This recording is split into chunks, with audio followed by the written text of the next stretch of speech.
procedimento regimental. Senhora presidente, senhoras e senhores senadores, é muito oportuna e extremamente lúcida a reportagem publicada nesta semana pela revista Veja a respeito das grandes distorções da atual sistemática de demarcação de terras indígenas. Isto porque, dentre as matérias que deveremos votar prioritariamente no segundo semestre, encontra a PEC 38 de 1999. Tal proposição, ao nosso ver, é de enorme relevância. Figura como segundo item da lista de solicitações das lideranças partidárias, encaminhada à mesa diretora, conforme deliberação conjunta havida na última reunião com a presidência da Casa. A referida proposta de emenda à Constituição tem por objetivo atribuir privativamente ao Senado Federal a competência para aprovar processos sobre demarcação de terras indígenas. Esta é a quinta vez, senhora presidente, que abordo o assunto e trago a este plenário advertências quanto à gravidade de deixarmos uma decisão de tamanhas proporções e de tão grande impacto sobre a nossa sociedade, sobre a nossa organização política e econômica e, sobretudo, a da segurança e a soberania nacional, nas mãos de técnicos e burocratas, muitas vezes limitados ou poucos comprometidos com a integridade territorial e com os interesses maiores do Brasil. Há cerca de 3 meses, a Comissão de Agricultura e Reforma Agrária realizou audiência pública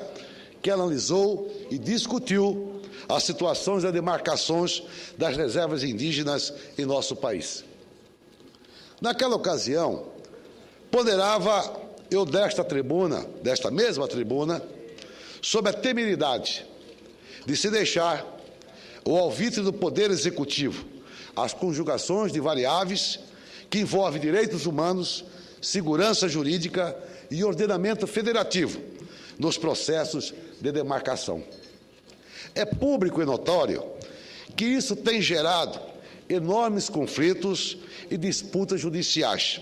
além de quase sempre atropelar o direito de propriedade e atentar contra a ocupação legítima de populações inteiras, inviabilizando e riscando do mapa municípios tradicionalmente instalados. Isto, ou seja, eu quero insistir, e comigo comunga expressivos número de ilustres membros desta Casa, que é o Congresso Nacional, representante maior do povo e dos interesses da nação, deve competir a tarefa de debater democraticamente, com transparência e a ampla discussão entre índios e não índios, os processos de demarcações dessas terras, de modo, minha cara Sandra Lista Mata, compatibilizar de forma aberta, insuspeitas, perante todos os brasileiros, decisões que atendem à preservação dos valores culturais das etnias indígenas, mas que também atendem para a defesa da autonomia federativa e da integridade territorial do Brasil. A matéria jornalística a que me referi no início do meu pronunciamento, cuja íntegra eu encaminho à mesa, requerendo sua inclusão nos anais da Casa, denuncia de maneira muito clara, afirmando que apenas ampliar as áreas indígenas que já ocupam 13,2% do território nacional não soluciona os enormes problemas sociais e econômicos das tribos brasileiras. E boa parte das reservas, antes fazendas produtivas, o cenário é de abandono e a população sobrevive de benesses do governo.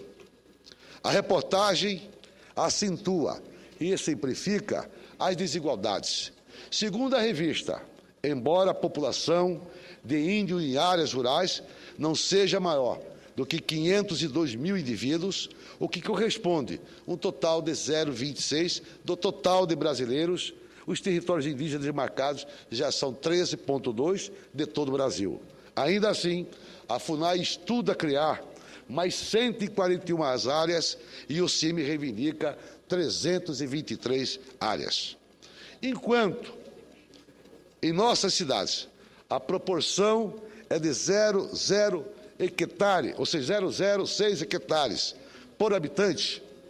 e nos assentamentos rurais esta proporção sobe para 22 hectares por habitante, nas reservas indígenas verificamos a assombrosa proporção de 224,5 hectares por habitante. Com a perspicácia e a contundência, a população, ou seja, a publicação desnuda uma disfarce verdade, quando constata que a população indígena é que mais cresce no Brasil, mas também está entre as mais vulneráveis. A taxa de suicídios entre os índios é o dobro da média nacional.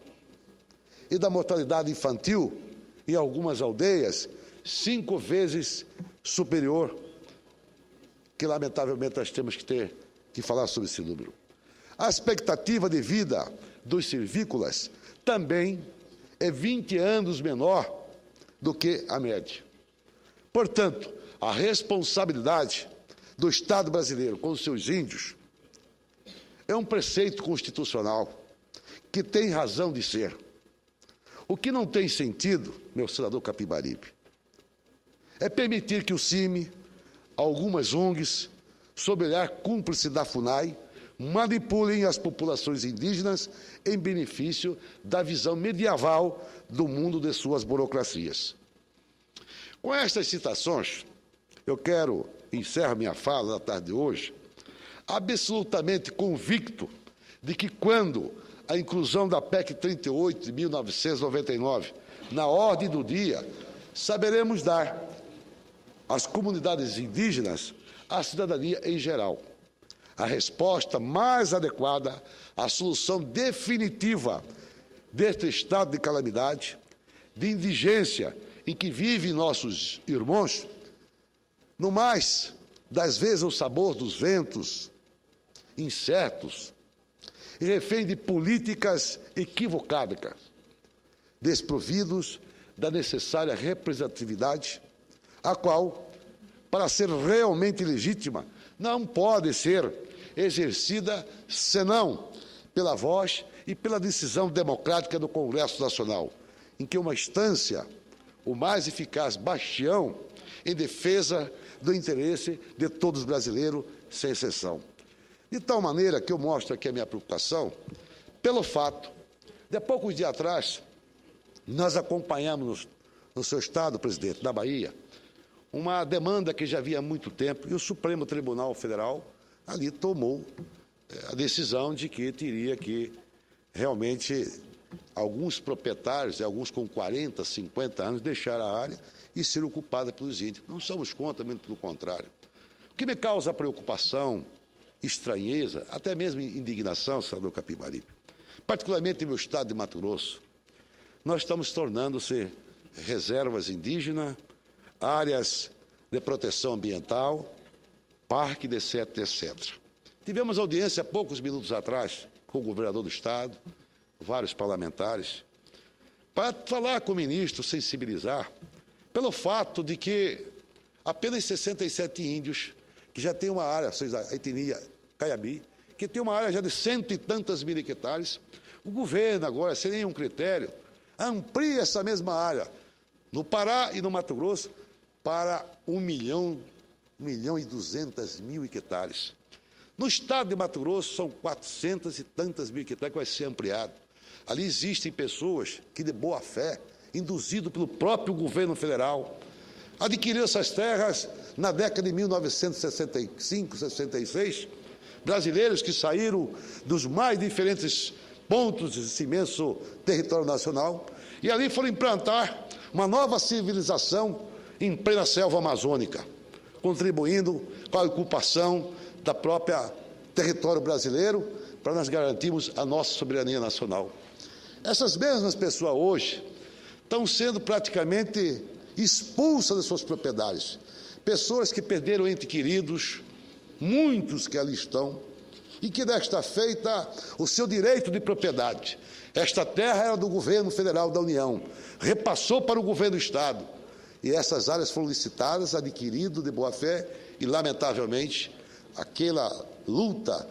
que tiveram 30, 40 anos atrás, está sendo levada em vão, tendo em vista de que não tem a garantia absoluta do seu direito de propriedade. E eu espero que nós, como disse no meu pronunciamento, revemos esse critério. Não podemos, em hipótese alguma, deixar, naturalmente, os nossos povos indígenas à margem de políticas públicas. Nós queremos que, naturalmente, os nossos índios tenham um tratamento justo, mas o governo federal tem que ter esse compromisso, essa responsabilidade. Mas ali foi proposto pelo próprio ministro José Eduardo Cardoso, pelo fato de que o STJ concedeu a liminar àqueles proprietários no dia de ontem, fazer um reestudo na possibilidade de que esta ocupação, ou seja, essa ampliação das reservas indígenas proposta pelo Caiabis, seja transferido apenas para o Estado do Pará, pelo fato que o governo federal tem uma área de quase 700 mil hectares, que é da União, do porquê não esta área já ser, com certeza, ampliada para os índios Caiabi no território, ou seja, no Estado do Pará. E eu espero que possamos prevalecer o bom senso, o compromisso do cumprimento da própria Constituição Federal. Feito isso, eu tenho a certeza que ali, na região de Alta Floresta, Piacás, Monteverde, Bandeirantes, é uma das regiões mais prósperas do Brasil, de terras férteis, de subsolo rico, mas, acima de tudo, de brasileiros, trabalhadores, homens de mãos calosas, homens que queimados com o sol da Amazônia brasileira e que certamente tem que ser respeitado os seus direitos. E espero que o Congresso Nacional, na sua plenitude, possa colocar na pauta, sobretudo o Senado, agora conforme acordo firmado pelas lideranças, que vão votar pelo menos 6 a 7 PECs e alguns projetos que se encontram, e ali foi definido que nós pretendemos votar no mês de agosto e no mês de setembro, no esforço coletivo aqui, o presidente Sarney, naturalmente, acordado com as lideranças partidárias, colocamos a PEC 38, que fala no seu seio de que qualquer ampliação e criação da reserva indígena terá que ser remetido para o Congresso Nacional, sob pena de nós continuarmos, senador Wellington, com esse imbróglio que todos os dias está sendo criado, haja vista de que praticamente em todos os estados e federações nós temos hoje problema em relação à ampliação ou demarcação de novas regiões indígenas. E faço aqui um apelo à presidente Dilma, ao ministro José Eduardo Cardoso, que faça uma reflexão, sobretudo também pensando nesse grande contingente de brasileiros que, lamentavelmente, hoje não tem sequer a tranquilidade, a paz, para fazer com que ele possa produzir e, acima de tudo, criar a sua família. Eu espero que não é só essa opinião do senador Jaime Campos, de alguns outros senadores que também convivem com essa problemática, basicamente, em todos os estados da federação. Era o que tinha a dizer, senhor presidente.